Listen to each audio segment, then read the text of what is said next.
So the manual method of this sequencing, where you need to interpret the gel by yourself, they got the pace with the discovery of automated sequencing, and then within the automatic sequencing, actually the main discovery which helped a lot was the discovery of different dyes which are fluorescent dyes, so that they can give different colors. So what we do here is we take those nucleotides and then we set up different reactions, but primers in each reaction is labeled with different dyes. So these reactions then they don't need to run on different wells on a gel, so we just put them in the same well and they can go on the same lane.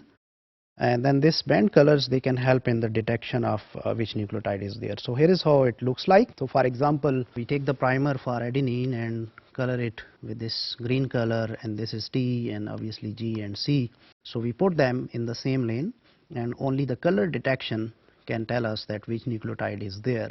You don't even need to compare with the markers. And then these gels are hooked up with some fluorimeters, so that detect the signal or the intensity or the type of the color it's coming out from them, from those bands when they are off from the gels. So they are recorded in special diagrams. We call them electropherograms.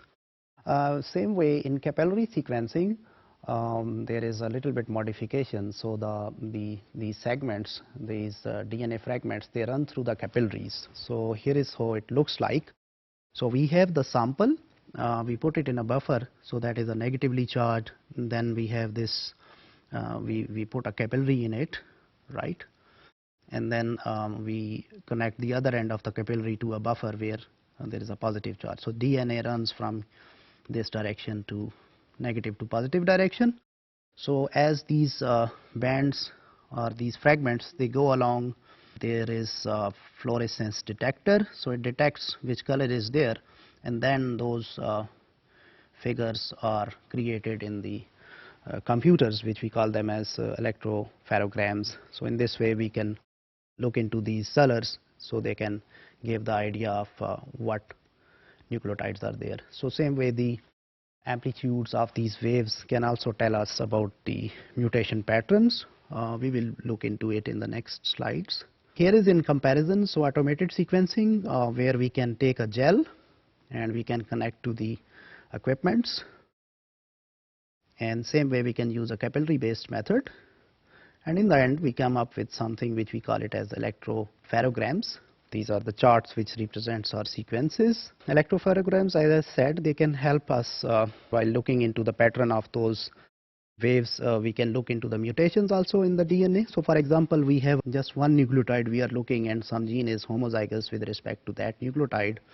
So we can see at position number 3, there is just one big peak coming from this nucleotide T here, since we have T on both sides. In the second situation, which is kind of a heterozygous situation, so we have a T and we have an A. So on electrophoreogram we can have two waves, slightly low amplitude, and then we can say that there is actually a heterozygous situation. If both of them are A's, we can have something like this. So these electropherograms are interesting in terms of detection of those mutations, but obviously now these, in the advanced technologies, there are further advanced techniques to do that. So we conclude that use of fluorescent dyes and an automated system actually improve the efficiency of sequencing.